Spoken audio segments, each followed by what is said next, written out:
Welcome back to my YouTube channel smart study centre Purnia. तो चलिए आज के वीडियो में हम लोग देखने वाले हैं 4.3 का चौथा नंबर क्वेश्चन। चूँकि ये लैंग्वेज वाला सवाल है तो आप लोग को पूरा ध्यानपूर्वक देखना है और इसको अच्छी तरह से समझना है।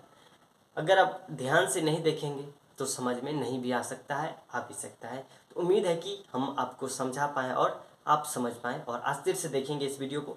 तो चलिए, लैंग्वेज वाला सवाल है, कुछ इधर उधर हो सकता है ना।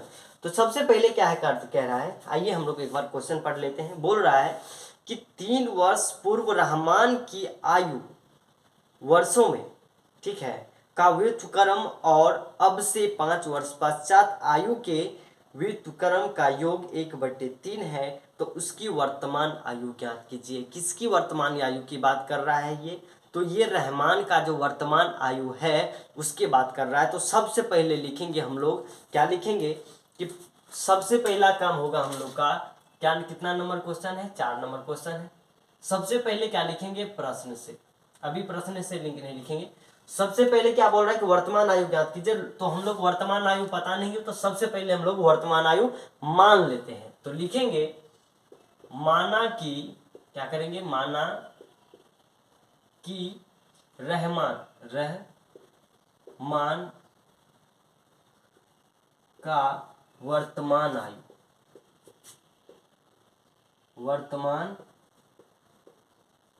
आयु बराबर x वर्ष, ठीक है।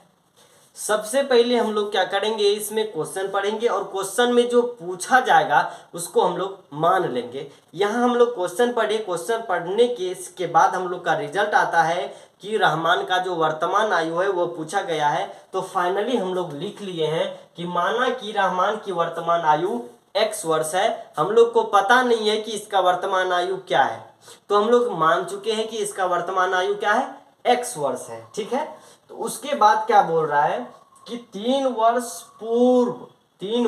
पूर्व यानी 3 वर्ष पहले। तो आइए लिखते हैं कि 3 वर्ष पूर्व रहमान की आयु क्या था। तो लिखेंगे 3 वर्ष पूर्व रहमान का आयु, क्या लिखेंगे? आयु बराबर क्या हो जाएगा? x - 3 वर्ष। यहां पे देखिए क्या बोला है कि 3 वर्ष पूर्व रहमान की आयु, 3 वर्ष पूर्व रहमान की आयु। तो 3 वर्ष पहले, अभी देखिए वर्तमान में मेरा अभी उम्र मान लीजिए कि अभी वर्तमान में कितना है? 18 है, ठीक है। अभी वर्तमान में 18 है तो 3 वर्ष पहले हम कितने का होंगे? तो 15 का होंगे। क्या किए? अभी वर्तमान में से 3 वर्ष घटा दिए। तो मतलब अभी रहमान जो है कि 15 वर्ष का है, तो 3 वर्ष पहले कितने वर्ष का होगा? तो x - 3, वर्तमान में से जो पूर्व बोला गया उसको घटा दिए हैं। तो वर्तमान हम लोग का x वर्ष था और जो 3 वर्ष पूर्व, तो 3 वर्ष पहले x - 3 वर्ष का होगा। कौन? रहमान। चलिए आगे क्वेश्चन पढ़ते हैं। उसके बाद क्या बोलता है? अब से 5 वर्ष पश्चात, पश्चात मतलब बाद मतलब आगे। क्या बोलता है? पश्चात मतलब बाद मतलब आगे। अभी से, वर्तमान से 5 वर्ष पश्चात मतलब 5 वर्ष बाद। क्या बोल रहा है? 5 वर्ष बाद। तो आइए हम उसका 5 वर्ष बाद भी उसका आयु निकाल लेते हैं। तो लिखेंगे 5 वर्ष, क्या लिखेंगे? 5 वर्ष क्या है? पश्चात, 5 वर्ष पश्चात, है ना। 5 वर्ष पश्चात रहमान का आयु क्या हो जाएगा? 5 वर्ष पश्चात रहमान का आयु क्या हो जाएगा? x + 5 वर्ष। यहां तक क्लियर है? अब देखिए जो जो हम लोग का बोला गया था वो हम लोग क्वेश्चन के अनुसार कर लिए हैं। सबसे पहले बोला था कि 3 वर्ष पूर्व रहमान की आयु, 3 वर्ष पूर्व रहमान की आयु का व्युत्क्रम अब से 5 वर्ष पश्चात आयु का व्युत्क्रम का योग 1/3 है का, तो इसकी वर्तमान आयु ज्ञात कीजिए। तो वर्तमान आयु हम लोग मान लिए हैं x, और इसका 3 वर्ष पहले का जो है कि वर्तमान आयु क्या था? x - 3 5 वर्ष बाद रहमान का आयु क्या था, x+5, ये सब निकाल के रख चुके हैं। आइए हम लोग अब जो भी प्रश्न में बोला गया है उसके अनुसार काम करते हैं। तो लिखेंगे, क्या लिखेंगे, प्रश्न से, क्या लिखेंगे, प्रश्न से। देखिए अगर आप लोग को अगर एग्जाम में लैंग्वेज वाला सवाल आए तो आप लोग को डीपली से बनाना है। क्या करना है, डीपली से बनाइएगा ना तो नंबर देगा, नंबर काटेगा नहीं। और आप लोग को साफ सुथरा लिखना है ना। मेरा हैंड राइटिंग तो बहुत खराब है। तो आइए हम लोग, और प्रश्न से लिखिएगा तो बहुत ही अच्छी तरह से सबसे पहले मान लेना है, फिर लिखना है प्रश्न से। प्रश्न से लिखने का मतलब ये होता है कि प्रश्न में जो भी दिया गया है उसके अनुसार हम लोग काम कर रहे हैं, ठीक है ना। तो आइए हम लोग काम करते हैं। उसके बाद क्या बोल रहा है कि 3 वर्ष पूर्व रहमान की आयु का व्युत्क्रम। तो 3 वर्ष पहले, अभी क्या है, x-3 है, तो इसका व्युत्क्रम क्या हो जाएगा, 1/x-3। तो लिखेंगे 1/x-3, ठीक है। उसके बाद क्या बोल रहा है, का व्युत्क्रम हो गया। उसके बाद और अब से 5 वर्ष पश्चात आयु का व्युत्क्रम। अभी कितना है, 5 वर्ष बाद कितना था, x+5, तो इसका व्युत्क्रम क्या हो जाएगा, 1/x+5, 1 कर देना, उसका व्युत्क्रम कहलाता है। तो आइए इसका क्या बोल रहा है, दोनों का योग, क्या बोल रहा है, व्युत्क्रम का योग 1/3 है, तो दोनों को जोड़ देते हैं। 1/x+5 बराबर क्या बोल रहा है, 1/3 है।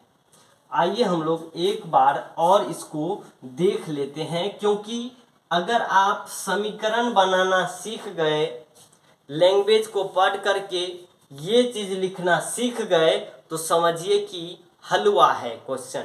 अगर लैंग्वेज पढ़ करके ये समीकरण नहीं बना पाते हैं तो आप समझिए कि नहीं समझ पा रहे हैं, आपको आपकी बस की बात नहीं है। प्लीज गौर यहीं पे करेंगे, गौर सब कुछ इसमें यही है, इस सवाल में सब कुछ यही है, इसके आगे कुछ नहीं है, जोड़ घटा करना है, ठीक है। आइए हम एक बार और करते हैं। सबसे पहले बोला गया था कि इसका वर्तमान आयु क्या होगा, तो हम लोग मान लिए इसका वर्तमान आयु x वर्ष होगा। बोला था 3 वर्ष पूर्व रहमान की आयु, तो 3 वर्ष पूर्व रहमान की आयु निकाल लिए। उसके बाद बोला था कि 5 वर्ष पश्चात रहमान की आयु, 5 वर्ष पश्चात रहमान की आयु निकाल लिए। अब बोलिएगा कि सर आप क्यों निकाले, तो हम इसलिए निकाले कि इसके आगे हम लोग को काम आने वाला है। बिना फायदे का हम लोग कोई काम नहीं करते हैं, ठीक है। तो आइए आगे बढ़ते हैं। उसके बाद क्या बोला है कि 3 वर्ष पूर्व रहमान की आयु, 3 वर्ष पूर्व रहमान की आयु ये है, ठीक है। आयु का व्युत्क्रम, व्युत्क्रम किसे कहते हैं, ये जो है कि 1 कर दीजिए, इसका व्युत्क्रम हो गया।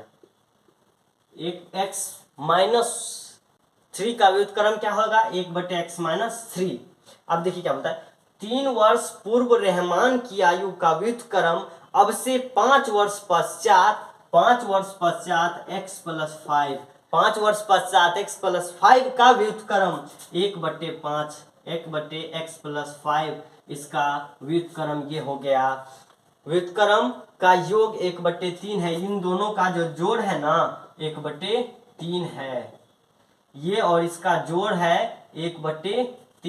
इन चीजों को ख्याल रखना है, और ये चीज बनाना सीख गए, सवाल करके ये चीज करना सीख गए, ये लिखना सीख गए, तो समझिए कि आप हर चीज करना सीख गए। खास करके लैंग्वेज वाला सवाल में, लैंग्वेज वाला सवाल में आप लोग को यही ध्यान रखना है। तो आइए, बहुत टाइम हो गया, उसके बाद हम लोग आगे बढ़ते हैं, ठीक है। और यही जो है कि यही मेन मुद्दा होता है, ठीक ना, किस क्वेश्चन करके हम लोग को किस तरह से क्या करना है क्या नहीं करना है, वही मेन होता है। तो आइए आगे बढ़ते हैं। इसके बाद कुछ नहीं है, बस गुना भाग करना है, हो जाएगा। अब देखिए क्या करना है, अब इसका भिन्न का जोड़ कर दीजिए। सॉल्व करने के लिए तो आपको द्विघात समीकरण है, तो द्विघात समीकरण के रूप में लाना पड़ेगा। तो अब इसका जब भिन्न का घट जोड़ कीजिएगा तो x+3 है, उसके बाद क्या है x+5 इसका आ जाएगा, x-3 है।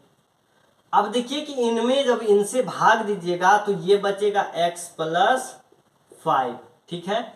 जब इनमें इनसे भाग दीजिएगा तो ये कट जाएगा, तो क्या बच जाएगा, +x-3 बराबर में क्या है, 1/3। यहाँ तक क्लियर है, आगे बढ़िए। जब इसको यहाँ पे देखिए क्या आ जाएगा, 2x, जब +5 - 3 क्या आ जाएगा, +2 बाय में क्या हो जाएगा, इसको ये गुना कर लेते हैं। तो x को जब x से गुना कीजिएगा तो एक्स स्क्वायर आ जाएगा, x को जब 5 से गुना कीजिएगा तो प्लस 5x आ जाएगा, जब -3 को x से गुना कीजिएगा तो 3x आ जाएगा, जब -3 को -5 प्लस 5 से गुना कीजिएगा तो -15 आ जाएगा, और बराबर में क्या दिया गया है 1/3। आइए हम लोग मल्टीप्लाई कर लेते, क्रॉस मल्टीप्लीकेशन, क्या तिर्यक गुना, कैंची गुना, तिर्यक गुना, क्रॉस मल्टीप्लीकेशन इंग्लिश में कहते हैं, ठीक है। उसके बाद देखिए कि आइए इसको गुना कीजिएगा तो क्या हो जाएगा, पहले इसको गुना कर लीजिए, एक्स स्क्वायर, ये देखिए प्लस 5x माइनस 3x तो क्या हो जाएगा 2x, -15 बराबर में देखिए इसको गुना कीजिएगा तो 6x माइनस प्लस 6 हो जाएगा। उसके बाद क्या हो जाएगा एक्स स्क्वायर, इसको इधर उठा के लाइएगा तो 2x प्लस में -6x आ जाएगा तो -4x बचेगा। ये देखिए माइनस क्या है, माइनस प्लस 6 है तो इधर आएगा -6 और -15 यानी कि -15 -4 कितना आ जाएगा -21 बराबर में 0। आइए अब इसको आगे बढ़ाते हैं। यहाँ पे देखिए क्या है, अब ये आ गया, इसको आइए खंडन कर देते हैं हम लोग। तो इसको है एक्स स्क्वायर -4x -21 इक्वल में 0। आइए इसको गुणनखंड विधि द्वारा सॉल्व करते हैं। तो इसको एक्स स्क्वायर, सबसे पहले क्या करना है, इसको इससे गुना करना है, क्या हो गया 21x स्क्वायर। अब इसको तोड़ना है तो इस अनुसार से तोड़ना है कि जोड़ने या घटाने पे क्या आना चाहिए -4x। यदि आप +7x -3x लेते हैं तो क्या आता है घट करके 4x, -7x लीजिए, सॉरी +3x लीजिए, है ना, तो -4x आ जाएगा। और जब इसको गुना कीजिएगा तो क्या आ जाएगा +21x, सॉरी यहाँ पे 21 है, -21x स्क्वायर आ जाता है, ठीक है। तो आइए आगे बढ़ते हैं, क्या लिखेंगे -7x, ठीक है, क्या लिखेंगे -7x प्लस 3x -21 पहले से है बराबर में 0 है। अब यहाँ से क्या कॉमन आ रहा है, x कॉमन आ रहा है तो x से कॉमन लीजिएगा तो यहाँ पे x बचेगा, यहाँ पे -7 बच गया, ठीक है। अब यहाँ पे क्या कॉमन आ रहा है, 3 कॉमन आ रहा है तो +3 कॉमन करेंगे तो x -7 आ गया बराबर में 0। यहाँ तक आप लोग को कोई डाउट है, कोई परेशानी है तो बताएंगे, ठीक है, डाउट तो नहीं होना चाहिए। अब देखिए x -7 कॉमन कर लेंगे। अब x में यहाँ पे बचा +3, यहाँ पे तो x +3 बच गया। अब देखिए ये क्या हो गया, x -7 बराबर 0 तो x बराबर क्या हो गया 7 और x -3 बराबर 0, x बराबर क्या हो गया -3।